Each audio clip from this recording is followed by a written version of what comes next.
C जो फजल खुदा फरमायो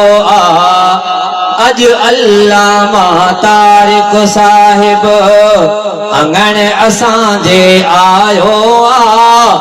आयु नसीबन वारा सी जो फजल खुदा फरमायो अज अल्लामा तारिक साहिब डॉक्टर खालिद जोई फर्जंदो डॉक्टर जी सिकलाए प्यो सूरत सीरत में भी ऐनी वालिद वांगुर ॾिसजे प्यो डॉक्टर खालिद जोई फर्जंदो डॉक्टर जी सिकलाए पयो सूरत सीरत में भी ऐनी वालिद वांगुर ॾिसजे पयो रूह न राहत माणी आए सभनी कुर्ब कमायो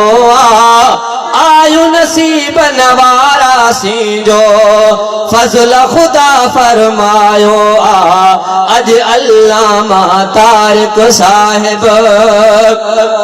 आलिम कारी अल्लामा ही दीन जी तो प्रचार करे मर्द मुजाहिद दीन जे दुश्मन ते भी तो ललकार करे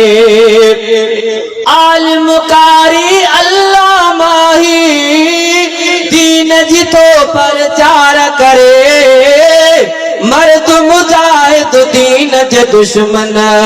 ते भी तो ललकार करे हर जा कजा हो कदे हिन हर जा कजा हो कदे हिन सबके हक बुधायो आयो नसीबन वारा सी जो फजल खुदा फरमायो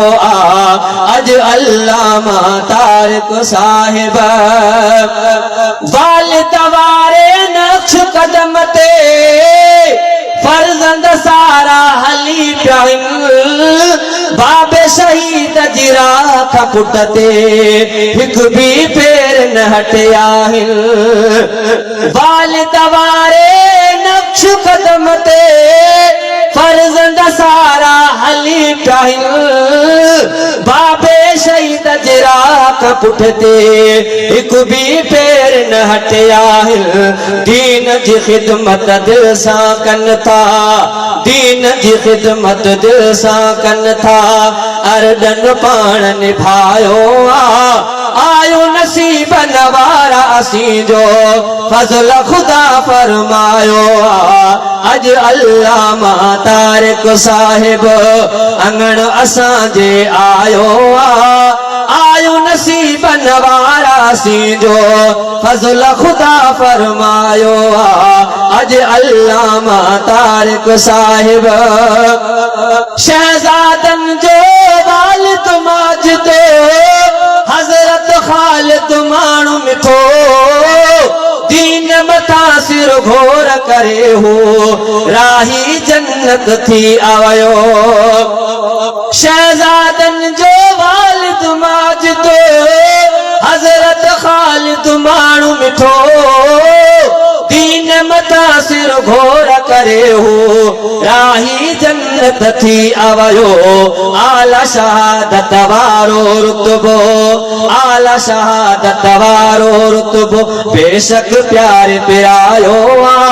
आयो नसीबन वारा सी जो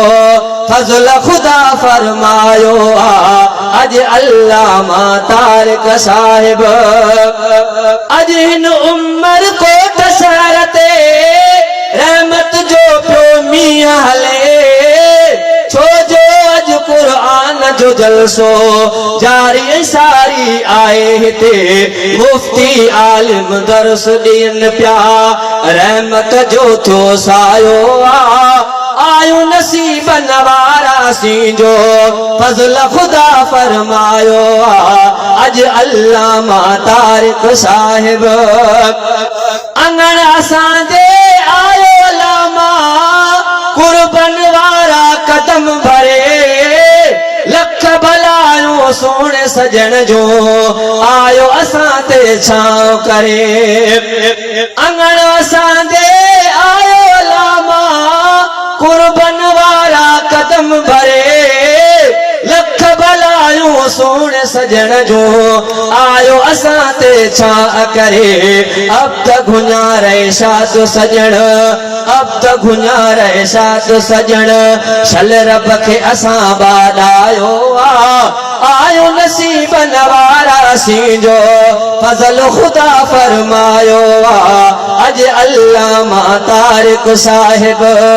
अज अल्लामा तारिक साहिब अंगण असां जे आयो आयो नसीब नवारा सीजो फजल खुदा फरमायो।